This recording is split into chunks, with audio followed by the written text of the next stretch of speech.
Mga bata, hindi sila dapat binibaby, kundi pinahihirapan. Ito'y ayon sa isang libro na pinagdedebatihan ngayon sa Amerika at ibang parte ng daigdig. Isinulat ni Amy Chua na ang mga magulang nanggaling dito mismo sa Pilipinas. Agree ba kayo o disagree? Mainit na pinag-uusapan ngayon sa buong mundo ang isinulat ng Yale professor na si Amy Chua, isang Chinese. Dito dinetalya niya ang paraan ng pagdidisiplina niya sa kanyang mga anak. Nariyang tawagin niya ang mga ito na basura nung hindi niya nagustuhan ang kanilang mga ginawa. Hindi pinayagang umihi at uminom ng tubig man lang kung hindi na isa sa ulo ng mga ito ang mga itinuturo niyang piyesa sa piano. Physiological punishment ang tawag sa paraan ni Amy Chua sa pagdidisiplina sa kanyang mga anak o pagkontrol sa mga pangangailangan ng mga ito.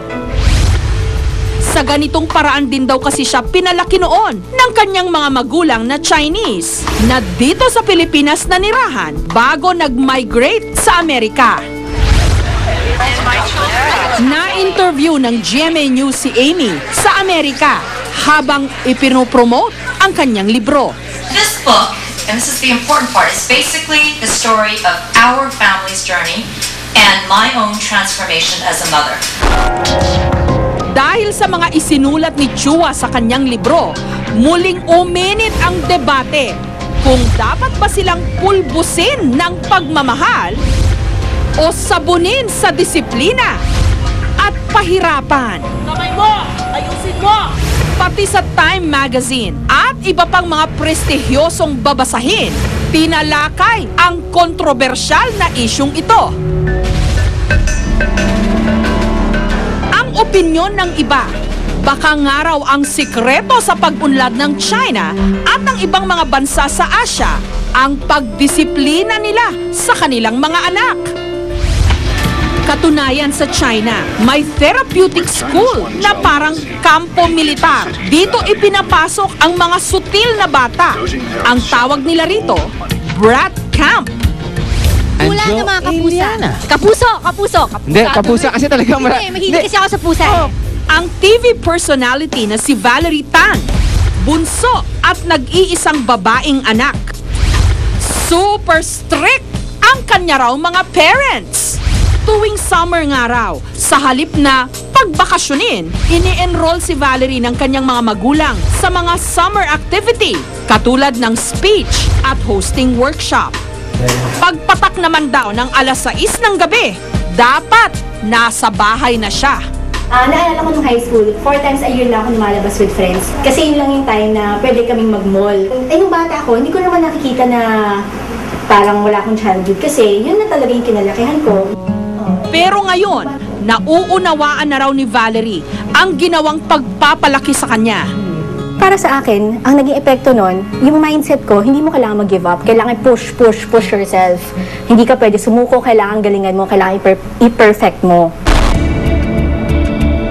Laki sa palo naman ang 41 anyos na Chinese-Filipino na si Mimi.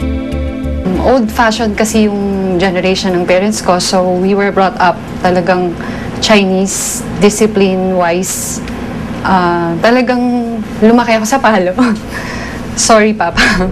We were not allowed to answer back. Yung mga utos nila, kailangan susundin mo. Talagang pag nag-answer back, sampalagad. Bawal talaga. And even, bawal mag-talk in Tagalog din. Subalit ngayong isa na rin daw siyang ina, hinding-hindi raw niya gagawin sa kanyang anak ang lahat ng kanyang mga dinanas. Hindi na kailangan yung mga ganun. Sometimes kasi nakukuha na sa communication yung nagre-reason out in a respectful manner na why you're doing that, what's the reason. So, and then based doon, minsan nagkakaroon na ng understanding.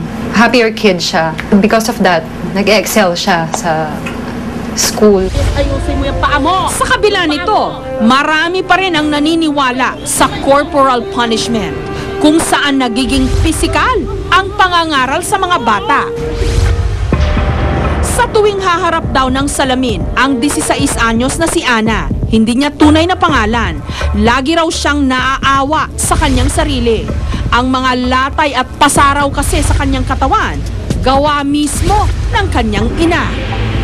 Yung black eye na sinapak ni mama. Tapos ito kinalmot. Tapos ito saksak. Saksak na. Kutsilyo. Ha? Huwag mo ibaba yan. Huwag mo 7 ibaba. taong gulang pa lang daw si Ana nung una siyang pagbuhatan ng kamay ng kanyang ina. Pinaluluhod pa raw siya sa asin at pinapahiya sa harap ng maraming tao. Halika nga dito. Halika nga dito. Halika nga dito. Kanina pa kita hinahanap. Ano makita niya? Nyari, martilyo, inagis na sa paa ko. Sasabunutan niya ako, pinagtapadyakan niya ako. Sinagot ko siya, sabi ko, patayin mo na lang ako. Kasi yung gaganin-ganin niyo. Pero hindi naman ako nag-ano sa kanya ng loob, sama. Pero hindi ko sabi sa kanya, mahal ko siya. Noong nakaraang Sabado, dahil hindi na raw matiis ni Ana ang higpit ng kanyang ina, nagpasya na siyang lumayas. Nakikitira na lang siya ngayon sa isang kaibigan. Aminado ang ina ni Ana na si Emelita. Hindi rin niya tunay na pangalan na magaan nga raw ang kanyang mga kamay. Pero paglilinaw niya, gusto lang daw niyang disiplinahin ang kanyang anak. Nabubugbog ko talaga. Medyo bata pa siya. Mabait naman. Ngayon na siya naging sotel na naging naging may boyfriend siya. Ayon kay Dr. Geraldine Tria, clinical psychologist, dapat daw maghinay-hinay ang mga magulang sa paggamit ng kamay na bakal sa pagdidisiplina sa kanilang mga anak. Kapag nasobrahan daw kasi, maaaring matroma ang bata at madadala niya ito hanggang sa kanyang paglaki. Based sa researches na proven na it's not an effective form of discipline. Kasi pag sinabi mong paluin, nangyayari, nagre-retaliate, nagiging matigas ang ulo, nagiging negatibo, at saka nagkakaroon ng anxiety at saka depression, nalulungkot sila. Parang hindi nila nakikita yung tama, bakit ako pinalo? Akala nila hindi na sila mahal. Huwag kang tatamad-tamad, naiintindihan mo? May mga batas na rin ngayon na dapat alalahanin ng mga magulang sa pagdidisiplina ng kanilang mga anak. Could be a ground na makulong kung hindi mo pinakikitang mabuti at inaalagaan ang kapakanan ng kabataan.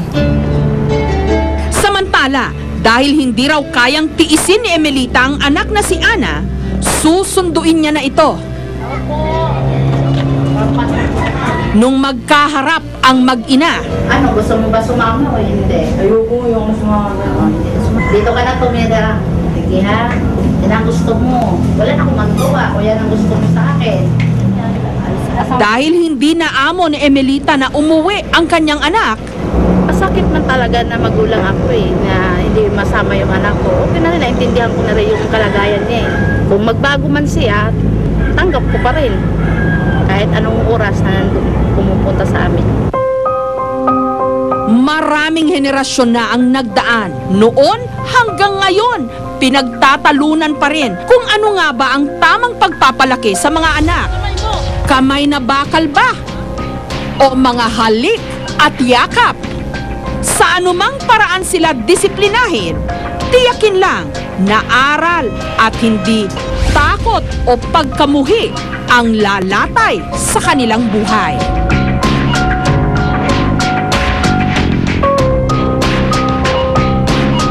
Wow! Ay, hindi pinaihaw ko! Growing up, mga tao dito sa amin mahilig